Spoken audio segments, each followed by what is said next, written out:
What if I told you the whole goal of business isn't about winning at all? What if it's about making the entire game of competition, well, obsolete? Today, we're diving into Blue Ocean Strategy, a really powerful idea that shows you how to leave your rivals in the dust by creating entirely new markets. Let's get into how you can stop fighting and start creating. So I want you to think about your industry for a second. Does it feel like this constant, exhausting battle for market share? A zero-sum game where every little win you get comes directly at a competitor's expense. Yeah, that's the reality for most businesses, but it absolutely doesn't have to be yours. Well, that exhausting battle actually has a name, and to understand how to escape it, we first need to really understand the problem. Most of us are trapped, swimming around in what the authors of Blue Ocean Strategy call a red ocean. Okay, so red oceans. That's pretty much every industry that exists right now. The market boundaries are already defined, the rules of the game are set in stone, and all the companies are just trying to outperform each other to grab a slightly bigger slice of the exact same pie. And as that space gets more and more crowded, the fight gets fiercer, turning the water bloody with competition. But blue oceans, they are the complete opposite. We're talking vast, deep, wide-open market spaces, totally untainted by rivals. The most common trap we all fall into in these red oceans is just imitation. We see a successful company and we try to copy their best practices. But the book makes a fascinating point here. It highlights research showing that a lot of a company's success is often just about being in the right industry at the right time. So trying to be just a slightly better version of your competitor, that's not a real strategy for success. It's a strategy that just makes you a commodity. Okay, so if just copying everyone else is a trap, how in the world do you actually escape the red ocean? The answer is not in outcompeting, but in making the competition totally irrelevant. Let's look at a classic example of a company that didn't just build a better product, it created an entirely new world of entertainment. Enter Cirque du Soleil. This is the classic blue ocean example, and for good reason.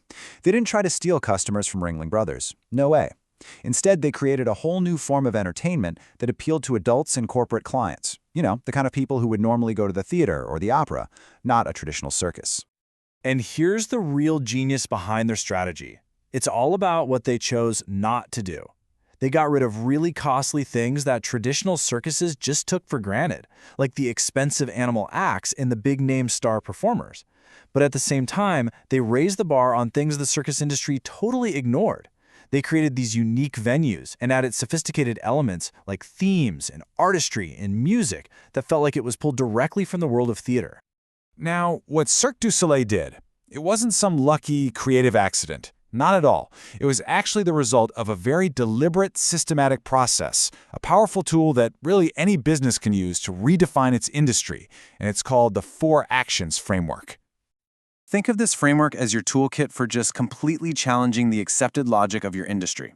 The first 2 questions, eliminate and reduce, they're all about cutting your costs by questioning the things your industry competes on. Then the second 2, raise and create, they're about boosting the value for your buyers and creating totally new demand by offering things the industry has never even thought of. It's like a 2-pronged attack on the status quo, and Cirque du Soleil just nailed it. And when you use this framework, it leads to this fundamental breakthrough. See, traditional strategy always forces you to make a choice. Either you differentiate yourself at a higher cost, or you compete on price and become a low-cost player. Blue Ocean Strategy says, nope, we're not doing that. It completely rejects that trade-off. The goal is to get both at the same time. This is called value innovation, and it is the absolute heart of the entire strategy. It's about creating a huge leap in value for your customers while at the same time reducing your own costs. Okay, this all sounds great in theory, right? But where do you actually find these magical, uncontested blue oceans? Well, the secret, and this is a huge mental shift, is to stop obsessing over your current customers. The real, massive opportunity lies with the vast ocean of non-customers. So the book breaks it down into 3 types or tiers of non-customers. First, you've got the soon-to-be non-customers. These are people on the very edge of your market who are only minimally using what's currently available. Second, you have the refusing non-customers, people who have made a conscious choice to avoid your market. And third, the unexplored non-customers in totally distant markets who have never even been considered potential customers before. Let's put some real-world examples to this so it clicks. Prêt à Manger went after professionals who were just about to give up on sit-down lunches. JCDecaux created a whole new advertising medium for companies that hated billboard ads. And think about oral care companies. They tapped into this massive unexplored market by offering tooth whitening products directly to us, completely bypassing the dentist's office. And this brings us to a really brilliant insight. Callaway Golf created its famous Big Bertha driver specifically for people who found golf way too difficult, the non-customers. By making the club head way bigger and more forgiving, they solved a huge pain point. But here's the amazing part. It turned out that even experienced golfers were also frustrated with how hard it was. By focusing on the non-customer, Callaway accidentally created a product that delighted the entire market and just dominated sales for almost a decade. Look, this way of thinking isn't just for a few quirky one-off examples. It's a pattern you see over and over again in some of the most successful business moves in history.